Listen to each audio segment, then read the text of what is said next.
Jornada séptima. A la mañana siguiente me desperté más temprano que la víspera. Fui a ver a mis primas. Emina leía el Corán. Zebedea ensayaba collares de perlas y chales. Interrumpí esas graves ocupaciones con dulces caricias, que eran tanto muestras de amistad como de amor. Después comimos. Terminada la comida, Soto volvió a tomar el hilo de su historia en los términos siguientes. Continuación de la historia de Soto. Había prometido hablaros de Testalunga. Cumpliré mi palabra. Mi amigo era un apacible habitante de Balcastera, pequeño burgo al pie del monte Etna. Tenía una mujer encantadora. El joven príncipe de Balcastera, al visitar un día sus dominios, vio a esta mujer, que había venido a cumplimentarlo junto con las otras mujeres de los notables de la localidad. El presuntuoso joven, en vez de ser sensible al homenaje que sus vasallos le ofrecían por intermedio de la belleza, solo pareció preocuparse de los encantos de la señora de Testalunga. Le explicó directamente el efecto que causaba a sus sentidos y le metió la mano en el justillo. En ese instante el marido se encontraba detrás de su mujer. Sacó un cuchillo del bolsillo y lo hundió en el corazón del joven príncipe. Creo que en su lugar cualquier hombre de honor habría hecho otro tanto. Después de asestar la cuchillada, Testalunga se retiró a una iglesia, donde permaneció hasta la noche, pero considerando que debía tomar algunas medidas para el porvenir, resolvió unirse a un grupo de bandidos que desde hacía algún tiempo se había refugiado en las cumbres del Etna. Allí fue, y los bandidos lo reconocieron como jefe.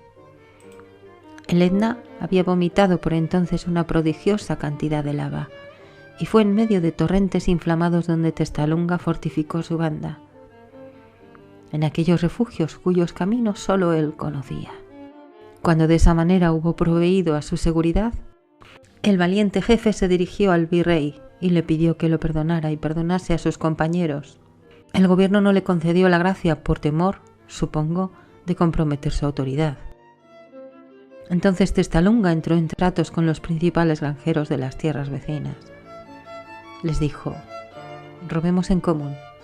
Yo vendré, os pediré, y vosotros me daréis lo que queráis. Y por ello no estaréis menos a cubierto ante vuestros amos.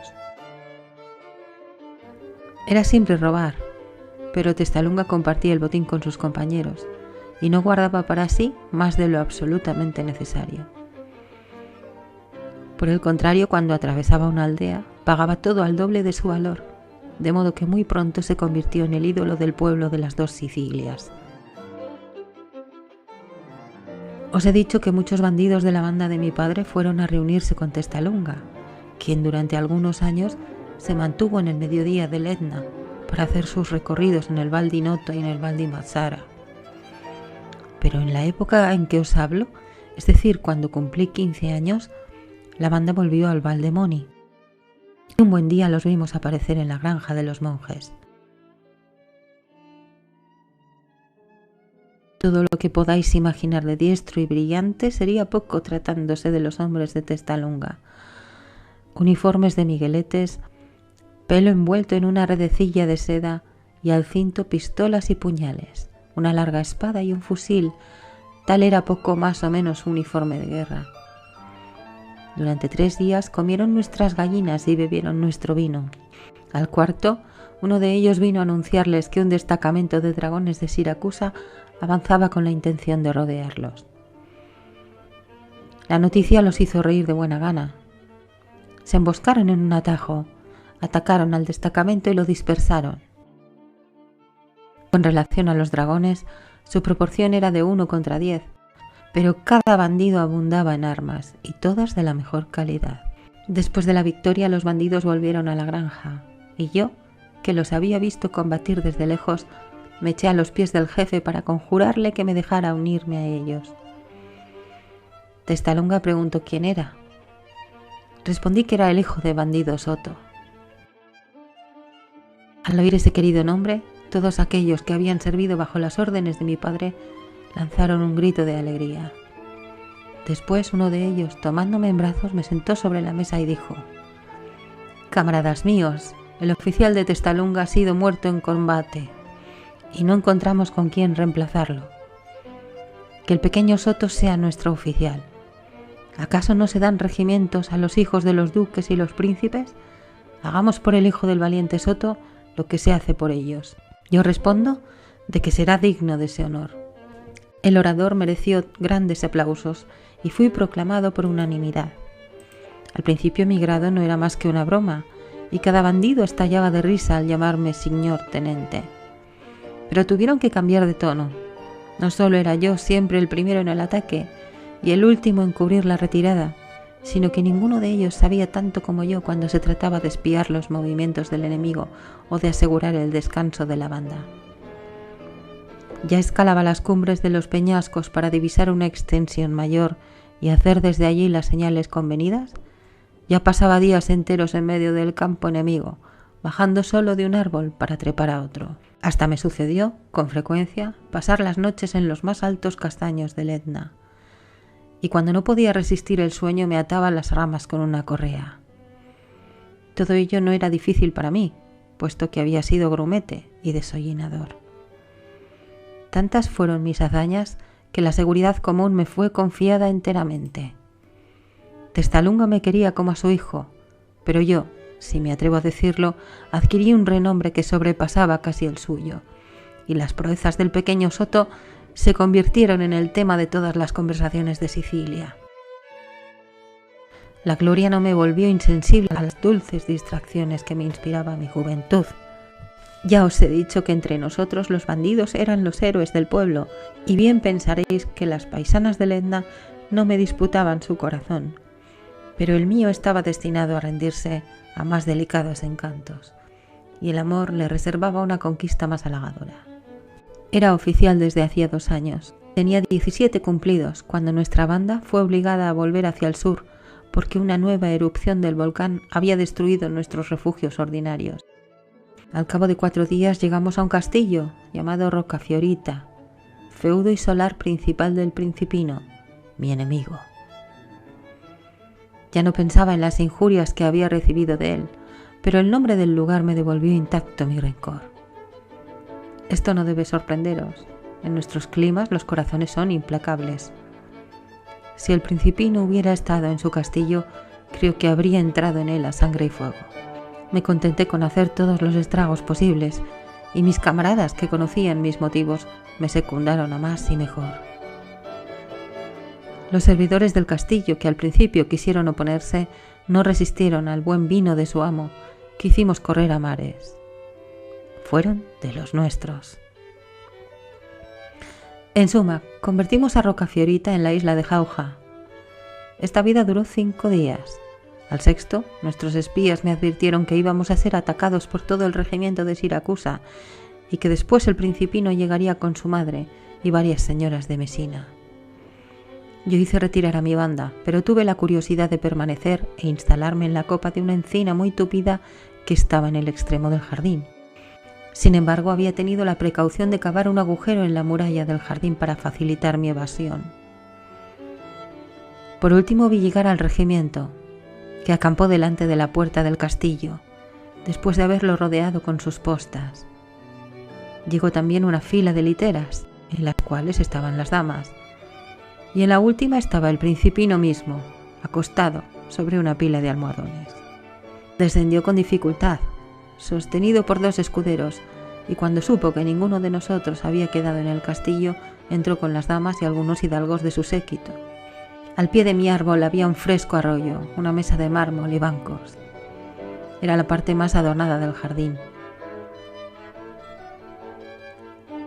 Supe que los invitados no demorarían en llegarse hasta allí, y decidí esperarlos para verlos de cerca. En efecto, al cabo de media hora apareció una muchacha de mi edad. Los ángeles no eran más hermosos que ella, y la impresión que me causó fue tan intensa y súbita que tal vez habría caído de lo alto del árbol si no hubiese tenido la precaución de atarme a él con el cinturón, cosa que hacía en ocasiones para descansar con más seguridad. La muchacha tenía los ojos bajos y una expresión de profunda melancolía. Sentóse en un banco, se apoyó en la mesa de mármol y derramó muchas lágrimas. Sin saber yo demasiado lo que hacía, me dejé resbalar por el tronco del árbol y me coloqué de manera de verla y no ser visto. Entonces apareció el Principino, llevando un ramo de flores en la mano. Hacía cerca de 3 años que no tenía yo el disgusto de verlo. Estaba más robusto. Su rostro, aunque hermoso, era insípido. Cuando la muchacha lo vio, su rostro expresó el desprecio de una manera que me llenó el corazón de gratitud. El Principino la abordó, sin embargo, irradiando contento de sí mismo, y le dijo: «Querida prometida, he aquí el ramo que os daré si me aseguráis no hablarme nunca más de ese pequeño harapiento de Soto». La señorita respondió: «Señor príncipe, me parece que hacéis mal en poner condiciones a vuestros favores. Por lo demás, aunque yo no os hablara del encantador Soto, toda vuestra casa seguiría ocupándose de él. Vuestra misma nodriza os ha dicho que nunca había visto a un muchacho de tan buen parecer, y sin embargo vos estabais allí». El Principino, harto amoscado, replicó: «Señorita Silvia, acordaos que sois mi prometida». Silvia no respondió y se deshizo en lágrimas.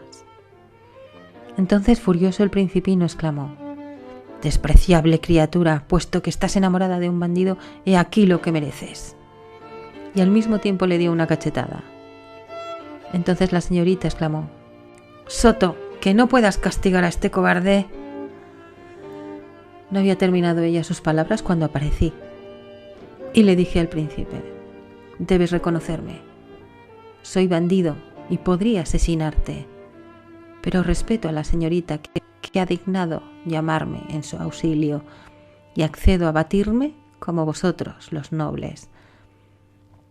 Llevaba yo 2 puñales y 4 pistolas. Separé 3 y 3. Coloqué a 10 pasos un grupo de armas y el otro, y dejé al Principino que escogiera. Pero el infeliz había caído desvanecido en un banco. Entonces Silvia tomó la palabra y me dijo: «Bravo, Soto.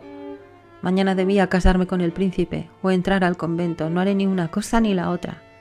Quiero ser tuya para toda la vida». Y se echó en mis brazos. Pensaréis bien que no me hice de rogar. Sin embargo, había que impedir que el príncipe turbase nuestro retiro. Cogí un puñal y, sirviéndome de una piedra a modo de martillo, le clavé la mano al banco sobre el cual estaba sentado. Lanzó un grito y volvió a caer desvanecido. Nosotros salimos por el agujero que yo había hecho en el muro del jardín y después llegamos hasta la cumbre de los montes. Mis camaradas tenían todos queridas. Les encantó que también yo tuviese una, y sus hermosas juraron obedecer ciegamente a la mía. Habían pasado 4 meses con Silvia cuando me fue forzoso abandonarla por reconocer los cambios que la última erupción había hecho en el norte. En este viaje encontré encantos a la naturaleza que antes me pasaron inadvertidos. Observé prados, grutas, umbrías, en lugares en que antes solo había visto emboscadas o puestos de defensa. Por fin Silvia había enternecido mi corazón de bandido, pero este no tardó en recuperar su ferocidad. Vuelvo a mi viaje al norte de la montaña. Me expreso así porque los sicilianos, cuando hablan del Etna, dicen siempre il monte o el monte por antonomasia.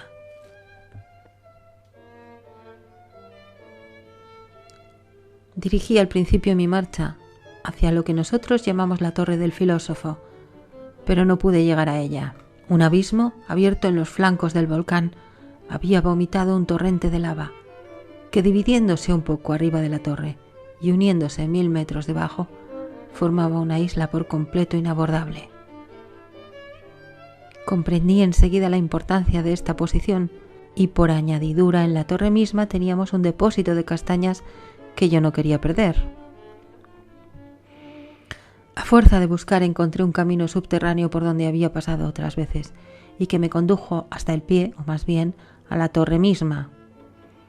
Inmediatamente resolví alojar en esta isla toda nuestra población femenina. Hice construir chozas de hojas.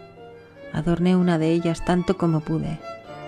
Después volví al sur y traje desde allí a toda la colonia, que se mostró encantada de su nuevo asilo. Ahora cuando rememoro el tiempo que pasé en ese lugar dichoso. Vuelvo a verlo como aislado en medio de las crueles agitaciones que han asaltado mi vida. Estábamos separados de los hombres por torrentes de llamas. Las del amor abrasaban nuestros sentidos. Allí todo obedecía mis órdenes y todo estaba sometido a mi querida Silvia. Por último, para llevar mi felicidad al colmo, mis dos hermanos vinieron a encontrarme. A los dos les habían ocurrido aventuras interesantes y me atrevo a asegurar que si alguna vez queréis oírlas de sus labios, tendréis más satisfacción que escuchando mi relato. Hay pocos hombres que en su vida no puedan contar días hermosos, pero no sé si hay hombre alguno que en ella pueda contar hermosos años. Mi felicidad no alcanzó a durar un año entero. Los valientes de la banda eran muy honestos entre sí. Ninguno hubiera osado fijar los ojos en la querida de un camarada, y menos aún en la mía. Los celos estaban pues desterrados de nuestra isla, o mejor sería decir que por cierto tiempo lo estuvieron, porque esta pasión furiosa encuentra demasiado fácilmente el camino de aquellos lugares que habita el amor. Un joven bandido llamado Antonino se enamoró de Silvia, y siendo muy fuerte su pasión, no pudo ocultarla. Yo mismo lo advertí, pero al verlo tan triste, juzgué que mi querida no respondía a sus requerimientos, y permanecí tranquilo, solo que hubiese querido curar de su amor a Antonino, a quien apreciaba a causa de su valentía. Por el contrario, y a causa de su cobardía, yo detestaba a otro bandido llamado Moro, y si Testalunga me hubiese creído, lo habría echado tiempo a. Moro supo conquistar la confianza del joven Antonino, y le prometió beneficiar su amor. También supo hacerse escuchar por Silvia, y persuadirla de que yo tenía una querida en una aldea vecina. Silvia temió explicarse conmigo. Atribuí su humor contrito a una mudanza de sus sentimientos. A la vez, e instruido por Moro, Antonino redobló sus asiduidades con Silvia y tomó un aire satisfecho que me hizo pensar que ella lo hacía dichoso. No era yo diestro para desentrañar esa suerte de intrigas. Apuñalé a Silvia y a Antonino. Este, que no murió de inmediato, me descubrió la traición de Moro. Llevando el puñal ensangrentado aún, fui a buscar al malvado. Temeroso, Moro cayó de rodillas y me confesó que el príncipe de Rocafiorita le había pagado para hacerme perecer, así como a Silvia, y que solo se había unido a nuestra banda con el fin de cumplir ese designio. Lo apuñalé. Después fui a Mesina. Valiéndome de un disfraz, me introduje en casa del príncipe y lo envié al otro mundo a reunirse con su confidente y con mis otras dos víctimas. Así terminó mi felicidad y aún mi gloria. Mi valentía pasó a convertirse en una absoluta indiferencia por la vida, y como por la seguridad de mis camaradas tenía la misma indiferencia, muy pronto perdí su confianza. Puedo aseguraros que desde entonces soy un bandido muy mediocre. Poco después Testalunga murió de una pleuresía y toda su banda se dispersó. Mis hermanos, que conocían bien España, me persuadieron de ir. Me puse a la cabeza de 12 hombres. En la bahía de Taormina me mantuve escondido 3 días. Al cuarto nos apoderamos de un bergantín, en el cual llegamos a las costas de Andalucía. Aunque hay en España muchas cadenas de montañas que podían ofrecernos retiros ventajosos, he dado preferencia a Sierra Morena y no tengo motivos de arrepentirme. Asalté 2 caravanas que llevaban reales e hice otros robos de importancia. Mis éxitos despertaron inquietud en la corte. El gobernador de Cádiz recibió orden de apresarnos vivos o muertos y movilizó varios regimientos. Por otro lado, el gran jeque de los Gómez me propuso entrar a su servicio y me ofreció un retiro en esta caverna. Acepté sin vacilar. La audiencia de Granada no quiso perder su crédito. Viendo que no podía encontrarnos, capturó a 2 pastores del valle y los hizo colgar con el nombre de los 2 hermanos de Soto. Conozco a esos 2 hombres y sé que han cometido muchos crímenes. Se dice, sin embargo, que están irritados por haber sido colgados en nuestro lugar y que por la noche se libran de la horca para cometer 1000 desmanes. No he sido testigo de ello y no sé qué deciros, pero es verdad que muchas noches bajo el claro de luna me ha sucedido pasar junto a la horca y no estaban los dos ahorcados. Por la mañana, cuando he vuelto a pasar, estaban de nuevo allí. Y aquí, mis queridos amos, el relato que me habéis pedido. Creo que mis dos hermanos, cuya vida no ha sido tan salvaje como la mía, tendrían cosas más interesantes que deciros, pero me temo que les falte el tiempo para ello, porque deben ayudarme a preparar nuestro viaje, y he recibido la orden de partir mañana por la mañana. Soto se retiró, y la hermosa Emina dijo con acento dolorido: a este hombre no le falta razón. El tiempo de la dicha ocupa muy poco espacio en la vida humana. Hemos pasado aquí 3 días que quizá no volvamos nunca a repetir. La cena no fue alegre, y me di prisa en desearles buenas noches a mis primas. Esperaba verlas de nuevo en mi aposento y entonces disipar su melancolía con mayor felicidad. Aparecieron más temprano que de costumbre y para colmo de mi placer llevaban sus cinturones en la mano. No era un emblema difícil de comprender. Sin embargo, Emina se tomó la molestia de explicármelo. Querido Alfonso, no habéis puesto límites a vuestra devoción con nosotras. No queremos nosotras ponerlos a vuestra gratitud. Quizá pronto estaremos separados para siempre. Con ese motivo, otras mujeres se mostrarían severas, pero nosotras queremos vivir en vuestro recuerdo. Y si las mujeres que veréis en Madrid nos vencerán por el encanto de su espíritu y por un exterior más amable, no tendrán al menos la ventaja de pareceros más tiernas o más apasionadas. Sin embargo, mi querido Alfonso, es menester que renovéis el juramento que hicisteis de no traicionarnos y que una vez más nos prometáis no creer todo lo malo que os dirán de nosotras. No pude menos de reír un poco ante la última cláusula, mas prometí lo que quisieron y fui recompensado por las más dulces caricias.